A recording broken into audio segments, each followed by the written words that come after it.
Hi guys! Good evening! So, sa lahat nga po pala na nagtatanong ng aking previous video, so eto na po, may sagot na po ako tungkol sa PCSO map application. So, guys, eto nga po pala yung account, then tap apply. For example, mag-apply ka pa lang. And, yan. For example, nakapag-apply ka na guys, and dito makikita mo ang dami kong nasayang na slot. Nakapasok ako ng 8, pero hindi ko alam na eto guys. Hindi ko alam na nakapasok pala ako dahil nung nag-bug yung system nila and nag-crash and nag-system maintenance, hindi na po ako bumalik. Wala na ng pag-asa yung auntie nyo. So, ayan. And ending pala, ganyan po talaga siya. So, once na nag-crash yung system ni PCSO, huwag kayong mawala ng pag-asa. In case na pumasok kayo ng 8, nag-click kayo exactly 8 AM, refresh lang kayo guys. So, try to log in, log out, log in, log out. And then, you can see dito na makikita nyo na, ayan, automatically magbibigay siya ng queued number. And makikita mo na pwede mong i-attach yung iyong file. So, as you can see guys, ang daming transaction nito. Simula October 30, November 7 to November 10. So, dito nagka-pending documents ako dahil hindi ko alam na nakapasok ako. And wala akong sinubmit na document guys. So, pending talaga yung aking document submission.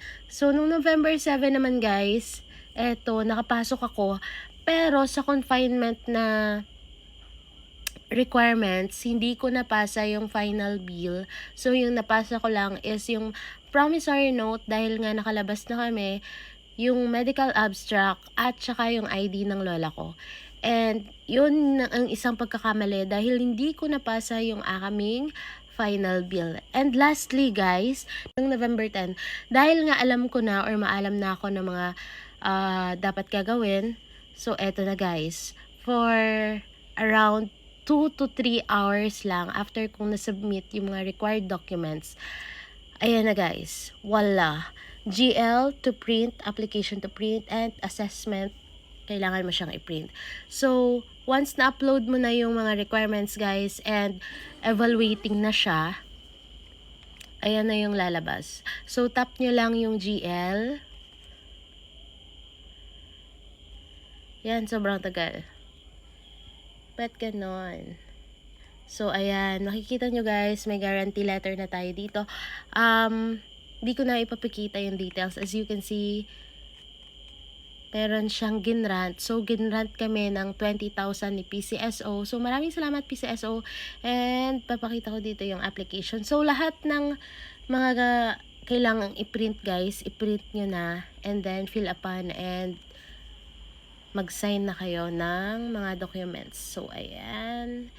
And lastly, assessment.